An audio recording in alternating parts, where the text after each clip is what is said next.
beers later. Make the sound better. I sound fine, man. I've got a voice for radio and for TV. You're in Boston, what, half the time now? Yeah, 6 and 6. How's the town doing? What does a novelist's eye see around your own town? In Charlestown? Yeah, Oh, in Boston. both.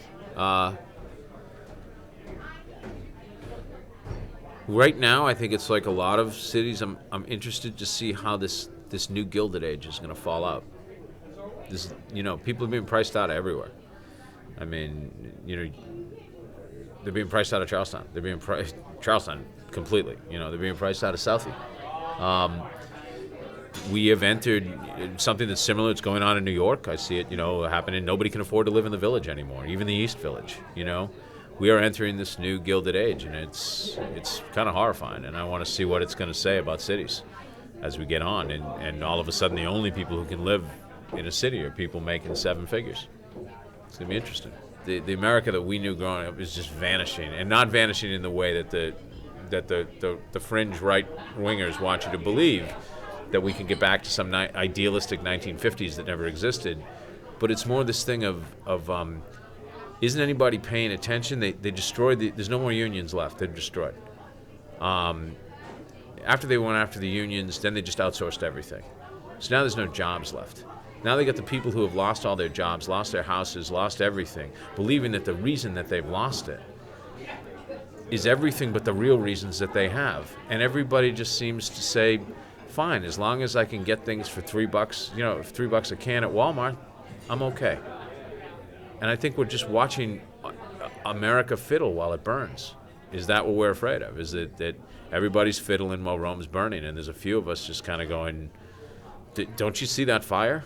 Can I try out the notion that Shutter Island is a metaphor of somewhere between the Cold War and the War on Terror, having some vague suggestion of Guantanamo too? I will say that I wasn't thinking of Guantanamo when I wrote it. I was very much thinking of the Patriot Act when I wrote it.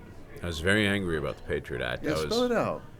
Well, it was a new McCarthyism, and I started to say, if they can start changing what we say, then they will ultimately be able to change how we think. That's the hideousness of Stalinism, and McCarthyism to me is a type of Stalinism.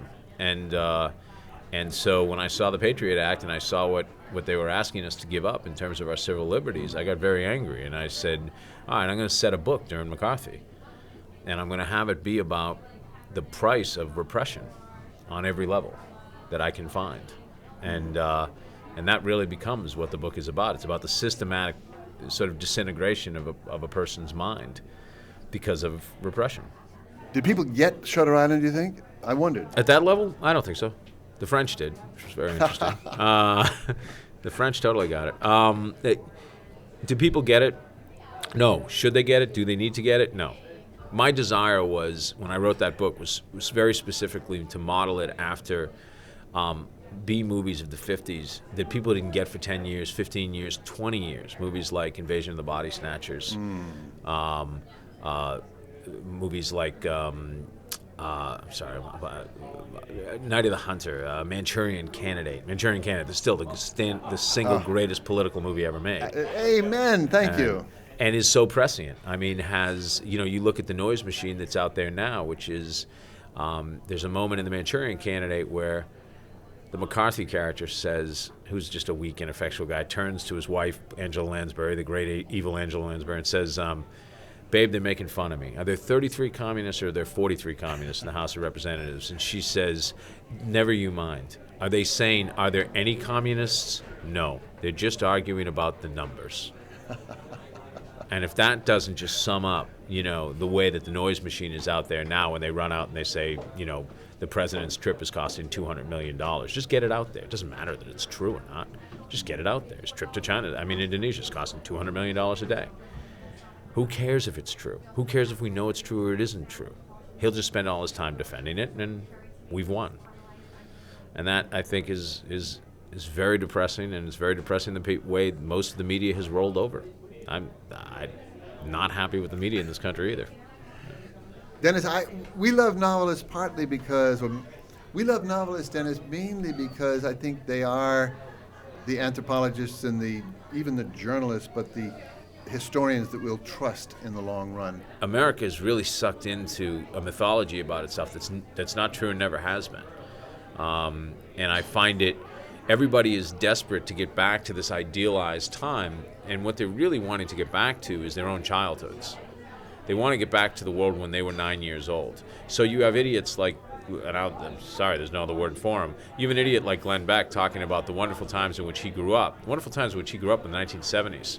There was nothing really wonderful about the 1970s.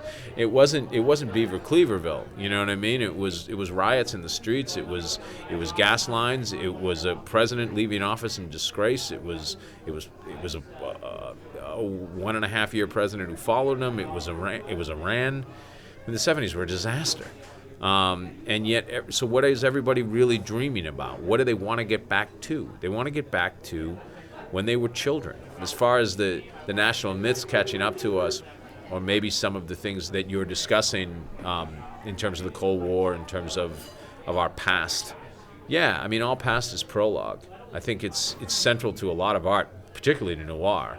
Now, I know I'm not talking about zombies, but noir is without a doubt the ultimate genre of you cannot outrun the past. It's no mistake the greatest film noir is out of the past. You know, the past comes to get you. The greatest neo-noir, in my opinion, is a movie called One False Move, in which the past just keeps coming at this hero all through the movie. And in the end, he can't outrun it. You can't beat the Mystic River. You cannot outrun your nature. You cannot outrun your past. Thank you very, very much. Are we going to eat? Are you guys down with that? Sure. You guys up with that?